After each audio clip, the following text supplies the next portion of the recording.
Good morning. आप सभी लोगों का स्वागत है आपके अपने परिवार फ्यूचर ऑनलाइन क्लासेस पटना में। आज हम इस वीडियो में बिहार जीविका एग्जाम के लिए कंप्यूटर के सेट नंबर 4 को लेकर आए हैं, जहां पर टॉप 10 सीरीज में 10 महत्वपूर्ण सवाल करने वाले हैं। मैं आपको बता दूं कि बिहार जीविका भर्ती की जो प्रक्रिया है वो कंप्लीट हो चुकी है। अब आपका एग्जाम होने की बारी है और कंप्यूटर से आपके जो है 10 सवाल पूछे जाते हैं। तो उस 10 के सीरीज को हमने लाया है, जहां पर 10 के दम सीरीज में आपको 10 महत्वपूर्ण सवाल कराए जा रहे हैं जो कि आपके कंप्यूटर से रिलेटेड है। और मैं आपको बता दूं कि पेपर में छपने वाला सवाल है और ऑलरेडी हमने सेट 3 तक करा दिया है। आज हमारा सेट नंबर 4 है। आप लोगों से निवेदन है कि आप लोग प्ले लिस्ट में जाकर जो है पूरा सेट को देख लीजिए। काफी बेहतरीन तरीके से समझाते हुए एक एक क्वेश्चन को हमने आपको बताया है। तो अभी हम जो है सेट नंबर 4 के ऊपर बात करेंगे और आपसे निवेदन है कि अगर आप चैनल पर नए हैं तो चैनल को लाइक शेयर एंड सब्सक्राइब जरूर कर लीजिएगा।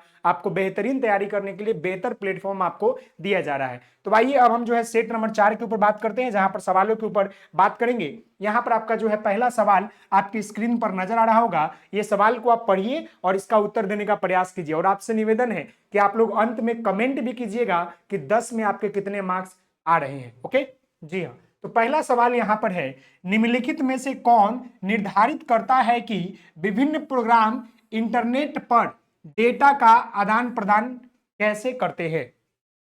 यानी आपको बताना है कि निम्नलिखित में से कौन निर्धारित करता है कि विभिन्न प्रोग्राम इंटरनेट पर डेटा का आदान प्रदान करते हैं। जैसे कि देखिएगा हाइपर टेक्स्ट ट्रांसफर प्रोटोकॉल, जिसको जो है हाइपर टेक्स्ट देखिएगा ट्रांसफर प्रोटोकॉल बोलते हैं। फिर यहां पर जो है ब्लूटूथ, यूआरएल और यहां पर आपका है ईमेल। समझ गए ना। तो आपको यहां पर बताना है मेरे प्यारे मित्र कि वो कौन सा मतलब प्रोग्राम है जो इंटरनेट पर डेटा का आदान प्रदान करने में मदद करता है। तो वो आपका जो है हम लोग शॉर्ट फॉर्म में इसको लिखते हैं HTTP। समझ गए, यानी कि हाइपर टेक्स्ट ट्रांसफर प्रोटोकॉल। तो इस प्रश्न का उत्तर आपका यहां पर 1 हो जाएगा। यानी कि जिन बच्चों का ऑप्शन नंबर ए आ रहा है आपका करेक्ट आंसर है। आप लोग देखते होंगे कि HTTP लिखा रहता है, यानी कि कंप्यूटर जो होता है निर्धारित करता है इंटरनेट के लिए कि जो आपका HTTP है यानी कि हाइपर टेक्स्ट ट्रांसफर प्रोटोकॉल है वो आपका जो है डेटा का आदान प्रदान करेगा। समझ गए। तो ये बातें आपको क्लियर है। उसी प्रकार मैं आपको बता दूं कि ईमेल का आपका फुल फॉर्म होता है इलेक्ट्रॉनिक मेल। क्या होता है? इलेक्ट्रॉनिक मेल होता है। ये भी आपसे सवाल पूछ सकता है। साथ ही साथ जो है यहां पर एक आपसे पूछेगा यूआरएल का फुल फॉर्म। यूआरएल का पूछ सकता है। तो इसका होता है यूनिफॉर्म। समझ गए। इसका होता है क्या? Uniform, uniform resources. Uniform resources आपका जो होता है लोकेटर। लोकेटर, ये बात भी याद रखिएगा। यूआरएल का भी फुल फॉर्म पूछता है। समझ गए। यूआरएल क्या होता है? एक प्रकार का लिंक होता है जहां पर हम लोग जो है डाटा को जाने का प्रयास करते हैं। क्लियर है। तो इस प्रश्न का आंसर आपका ए हो जाएगा। अगले सवाल की तरफ बढ़ते हैं। अगला सवाल यहां पर आपका सवाल संख्या 2 नंबर है। अब ये सवाल आप ध्यानपूर्वक पढ़िए और इसका उत्तर देने का प्रयास कीजिएगा। ये सवाल आपका क्या कह रहा है कि निम्नलिखित में से कौन सा शॉर्टकट की किसी फाइल को कॉपी करने डेस्कटॉप पर पेस्ट करने के लिए प्रयोग किया जाता है। आपको बताना है कि वह कौन सा कीबोर्ड है। समझ गए, यानी की शॉर्टकट की है। समझ गए, शॉर्टकट की है जो कि हम लोग क्या करते हैं कि कंप्यूटर को कॉपी करने और डेस्कटॉप पर पेस्ट करने के लिए, यानी कि कहीं से कॉपी करके क्या करना कि कहीं पर पेस्ट करना, इसके लिए हम लोग क्या करते हैं मेरे प्यारे बच्चे, वह कौन सा की का प्रयोग करते हैं। ऑप्शन देखिएगा, फाइल पर राइट क्लिक करना और कॉपी पर क्लिक करना, राइट क्लिक करना और पेस्ट करना, ये है। फिर है control C plus control V, फिर है control Z plus control Y, control X plus control V. तो मैं आपको बता दूं मेरे प्यारे मित्र कि वह निम्नलिखित शॉर्टकट जो की है वो आपका क्या है, कंट्रोल आपका सी प्लस आपका जो है कंट्रोल आपका भी, यानी कंट्रोल सी से हम लोग क्या करते हैं, कॉपी करते हैं और कंट्रोल भी से हम लोग क्या करते हैं, पेस्ट करते हैं। तो इसका आंसर आपका क्या हो जाएगा, option number B will be right answer. Option number B will be right answer. याद रखिएगा, कंट्रोल सी से हम लोग कॉपी करते हैं और कंट्रोल वी से हम लोग जो है पेस्ट करते हैं। इसी तरह और पूछ सकता है कंट्रोल जेड से हम लोग जो है अंडो करते हैं। अगर आपसे पूछ ले कंट्रोल कंट्रोल एक्स, तो इसे हम लोग जो है कट करते हैं, कंट्रोल एस बोल दे तो इसे हम लोग जो है सेव करते हैं, कंट्रोल पी बोल दे तो इसे हम लोग क्या करते हैं, प्रिंट करने का प्रयास करते हैं। तो इस तरह बहुत सारे कंट्रोल है, शॉर्टकट की है जो कि आपको याद करना पड़ेगा। शॉर्टकट की याद कर लीजिएगा, इससे आपका एग्जाम में एगो सवाल आएगा ही आएगा। क्लियर है? जी हाँ, आगे बढ़ते हैं। अगला सवाल, अगला सवाल यहाँ पर आपका तीसरा नंबर। ये सवाल आपका क्या बोल रहा है इसको देखिए और समझने का प्रयास कीजिएगा। एमएस एक्सेस, एक्सेस एक प्रोग्राम है, यानी कि एमएस एक्सेल की बात कर रहा है। एमएस आपका जो है एक्सेल की बात कर रहा है। एमएस एक्सेल, समझ गए? एमएस एक्सेल क्या होता है? तो एक प्रकार का जो है प्रोग्राम है। आपको पता है कि हम तीन तरीके से ज्यादा काम करते हैं। एमएस वर्ड की बात करते हैं, एक आपका जो है पीपीटी की बात करते हैं, और एक आपका जो है एमएस एक्सेल की बात करते हैं। यही ज्यादा तीन प्रयोग होता है आपका ज्यादातर, समझ गए? तो आपको बताना है कि एमएस एक्सेस, समझ गए, एक प्रोग्राम है। क्या है? डाटाबेस प्रोग्राम है, वर्ड प्रोग्राम है, प्रेजेंटेशन है, या स्प्रेडशीट है। मैं आपको एक एक करके बता देता हूं। देखिए एमएस एक्सेल की बात कर रहा है, तो यह जो है एक प्रकार का आपका जो है स्प्रेड शीट है, समझ गए? स्प्रेड शीट है जहां पर डाटा को मतलब डिटेलिंग किया जाता है। तो इसका आंसर आपका यहां पर क्या हो जाएगा? ऑप्शन नंबर 4 हो जाएगा। ये क्या है? आपका एक प्रकार का एमएस एक्सेल जो है आपका स्प्रेड शीट है। लेकिन अगर ये प्रेजेंटेशन की बात कर लेंगे तो ये पावर पॉइंट प्रेजेंटेशन होता है, और ये वर्ड क्या होता है? तो एमएस वर्ड होता है, समझ गए? एमएस वर्ड में, समझ गए? ये बातें क्लियर यहां तक? चलिए अगले सवाल की बात करते हैं। अगला सवाल यहां पर आपका 4 नंबर है। अब ये 4 नंबर सवाल को पढ़िए, थोड़ा जूम कर लीजिएगा, दिखाई नहीं दे रहा होगा तो इस प्रश्न को पढ़िए और इसका उत्तर देने का प्रयास कीजिए। ये सवाल देखिएगा, दस्तावेज को खोलने और बंद करने के लिए निम्नलिखित में से किस मेनू पर जाना होता है? आपको बताना है कि दस्तावेज को, किसी डॉक्यूमेंट को खोलने के लिए, किसी डॉक्यूमेंट को बंद करने के लिए हमें किस मेनू पर जाना पड़ता है? यहां पर ऑप्शन देखिएगा, फाइल मेनू, इंसर्ट मेनू, एडिट मेनू, या व्यू मेनू। व्यू मेनू, बताइए किस पर जाना पड़ता है? 4 का आंसर दीजिए आप लोग। मैं आपको बता दूं, किसी भी दस्तावेज को, डॉक्यूमेंट को खोलने के लिए, बंद करने के लिए हम लोग जो है कहां जाते हैं? तो फाइल मेनू पर जाते हैं। कहां पर जाते हैं? फाइल मेनू पर जाते हैं। तो इसका आंसर आपका ये हो जाएगा, और वो क्या हो जाएगा? तो फाइल मेनू हो जाएगा, फाइल मेनू। क्लियर है मेरे प्यारे मित्र? जी हाँ, क्लियर है। अगले सवाल के ऊपर बात करते हैं। अगला सवाल यहां पर आपका 5 नंबर है। ये ध्यान दीजिएगा, प्रोसेस डेटा, देखिएगा प्रोसेस डेटा के सेट को कहा जाता है।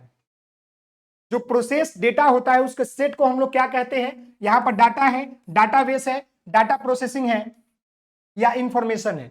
तो मैं आपको बता दूं कि ये जो आपका प्रोसेस, आपका डेटा होता है, इसको हम लोग क्या कहते हैं? तो हम लोग जो है इसको इंफॉर्मेशन कहते हैं। हम लोग इसको क्या कहते हैं मेरे प्यारे मित्र? तो इसको हम लोग जो है इंफॉर्मेशन कहते हैं। तो इसका आंसर क्या हो जाएगा? तो इस प्रश्न का आंसर आपका यहां पर ऑप्शन नंबर डी हो जाएगा। यानी कहने का मतलब है कि प्रोसेस डेटा के सेट को हम लोग क्या कहते हैं? तो इंफॉर्मेशन कहते हैं। क्लियर है? जी हाँ, इंफॉर्मेशन। अगले सवाल की तरफ बढ़ते हैं। अगला सवाल यहां पर 6 नंबर, काफी इंपॉर्टेंट। अंडो, अंडो कहने का मतलब है, ये समझिएगा, अंडो क्या होता है? मान लीजिए कि हम कंप्यूटर में क्या करते हैं, कुछ यहां पर लिखते हैं, जैसे हमने यहां पर राम लिख दिया, लेकिन हमारे राम में गलती हो गया स्पेलिंग, तो हम लोग अंडो क्लिक करेंगे तो बैक हो जाता है। यानी कि जैसे यहां भी देखिएगा एक ऑप्शन, यहां पर अंडो का ऑप्शन दिया है, यहां देखिए ये अंडो का ऑप्शन दिया है, जैसे हम क्लिक करेंगे ना तो हट जाएगा। अंडो का मतलब होता है बैक हो जाना, समझ गए ना? अंडो। तो आपको बताना है कि वो शॉर्टकट की क्या है जिसको हम क्लिक करने से वो हट जाता है। तो अंडो के लिए समझिएगा, देखिए अंडो के लिए आपका है कंट्रोल प्लस जेड, समझ गए? यहां पर ऑप्शन नंबर ए जो है इसका आंसर हो जाएगा। अंडो के लिए शॉर्टकट क्या होता है? Control plus Z. Control plus x की बात कर लेंगे तो इसका मतलब होता है कट, समझ गए? और ये कंट्रोल प्लस सी का मतलब होता है कॉपी। क्लियर है? जी हाँ, कंट्रोल प्लस सी का मतलब कॉपी। और वहीं पर अगर आपसे पूछ ले कंट्रोल प्लस ए का मतलब, समझ गए? तो इसका मतलब होता है सिलेक्ट, ऑल सिलेक्ट। याद रखिएगा, कंट्रोल प्लस एस का मतलब होता है सेव, कंट्रोल प्लस भी का मतलब होता है पेस्ट। याद रखिएगा, कंट्रोल प्लस सी, ये सब हम आपको बता रहे हैं, काफी इंपॉर्टेंट है, आपसे एग्जाम में पूछेगा, समझ गए? आपसे पूछेगा एग्जाम में, तो इसका आंसर आपका ऑप्शन नंबर ए हो जाएगा। अगले सवाल की तरफ बढ़ते हैं। अगला सवाल, अगला सवाल 7 नंबर है। यहां पर ध्यान दीजिएगा, ये सवाल 7 नंबर क्या कहना चाह रहा है? यहां पर सवाल आपका है, और आप सभी लोगों से निवेदन है कि कमेंट जरूर कीजिएगा, लाइक जरूर कीजिएगा, शेयर जरूर कीजिएगा वीडियो को, और चैनल पर नए होंगे तो चैनल का लाइक और शेयर वाले बटन को क्लिक कर दीजिएगा, और लास्ट में सब्सक्राइब भी कर लीजिएगा, समझ गए? निम्नलिखित में से कौन सी घर या कार्यालय, घर या कार्यालय में देखिएगा फिक्स्ड इंटरनेट प्राप्त करने की एक विधि है? बताइएगा। मोबाइल बार ब्रॉडबैंड, निजी वाईफाई, डिजिटल सब्सक्राइबर लाइन, या आपका जो है सार्वजनिक वाईफाई, यानी कि निम्नलिखित में से कौन सा घर या कार्यालय में फिक्स्ड इंटरनेट प्राप्त करने का एक विधि है। हम लोग घर में क्या लगाते हैं, अपना एक वाईफाई लगाते हैं, तो उसको हम लोग क्या बोलते हैं, डिजिटल सब्सक्राइबर लाइन, समझ गए ना, डिजिटल सब्सक्राइबर लाइन, DSL बोलते हैं। यानी कि इसका आंसर आपका यहां पर ऑप्शन नंबर सी हो जाएगा, डिजिटल सब्सक्राइबर लाइन। हम लोग सब्सक्रिप्शन लेते हैं, सब्सक्राइबर करते हैं, समझ गए, तो इसका आंसर आपका सी हो जाएगा। अगले सवाल की तरफ बढ़ते हैं। अगला सवाल यहां पर 8 नंबर है। अब ये सवाल को देखिएगा, इसका उत्तर देने का प्रयास कीजिएगा।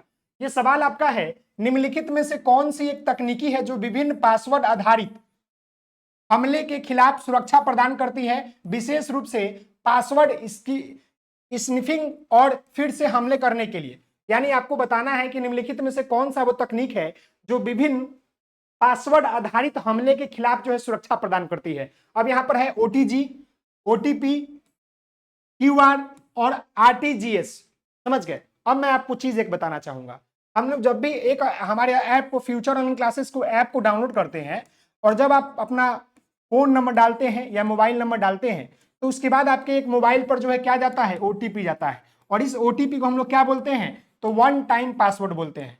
वन टाइम पासवर्ड ये जो है कुछ सेकंड के लिए ही रहता है, अगर आप नहीं फिल कीजिएगा तो ये आपका एक्सपायर कर जाएगा। तो वही बात है कि विभिन्न पासवर्ड आधारित हमले के खिलाफ सुरक्षा प्रदान करने के लिए जो पासवर्ड काम करता है वो आपका OTP होता है। क्या होता है, आपका OTP आता है, जिसको हम लोग क्या बोलते हैं, वन टाइम पासवर्ड बोलते हैं। और ये आपका क्या होता है, option number B will be right answer, समझ गए। OTG क्या होता है, तो वन टाइम आपका OTG वन टाइम जनरेशन, समझ गए, वन टाइम जनरेशन या ऑथोरिटी होता है। इसी तरह थोड़ा सा इसका डाउट है, देख लीजिएगा, OTG का भी देख लीजिएगा। अगले सवाल के ऊपर बढ़ते हैं। सवाल संख्या 9 नंबर, निम्न में से कौन कंप्यूटर या कंप्यूटर नेटवर्क के लिए एक बाहरी खतरा नहीं है, बताइए।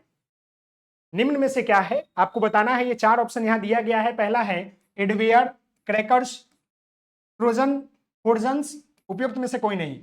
मैं आपको बता दूं कि कंप्यूटर या कंप्यूटर नेटवर्क के लिए एक बाहरी खतरा नहीं है, वो क्या है, तो यहां पर एडवेयर या क्रैकर्स या ट्रोजन हॉर्मर्स, इसमें से कोई नहीं है। यानी कि कंप्यूटर नेटवर्क खतरा जो होता है वो वायरस के तहत होता है, लेकिन ये सब क्या है, ये सब बाहरी इफेक्टिवली है। तो इसमें से क्या हो जाएगा, इसका आंसर ऑप्शन डी हो जाएगा, उपयुक्त में से कोई नहीं। यानी कि एडवेयर, क्रैकर्स का मतलब पटाखा वटाखा होता है, फिर है ट्रोजन हॉर्सेज, समझ गए, ये सब जो है नहीं है। आगे देखिएगा, अगला सवाल और अंतिम सवाल आपका सेट नंबर 4 का। यहां पर है कि वर्तमान स्लाइड से स्लाइड शो शुरू करने के लिए लिब्रे ऑफिस इंप्रेशन में किसका उपयोग करते हैं। मैं आपको बता दूं, यहां पर जो है पावर पॉइंट प्रेजेंटेशन की बात किया है, PPT को, और जब हम पावर पॉइंट प्रेजेंटेशन में स्लाइड शो करने के लिए, समझ गए ना, स्लाइड शो दिखाने के लिए हम लोग क्या करते हैं, तो हम लोग जो है कंट्रोल प्लस जो है P5 का प्रयोग करते हैं। जैसे आप कंट्रोल प्लस P5 का प्रयोग करेंगे तो आपका जो PPT होता है, पावर पॉइंट प्रेजेंटेशन होता है, वो स्लाइड होना शुरू हो जाता है। तो इसका आंसर आपका क्या हो जाएगा, ऑप्शन नंबर आपका यहां पर ए हो जाएगा।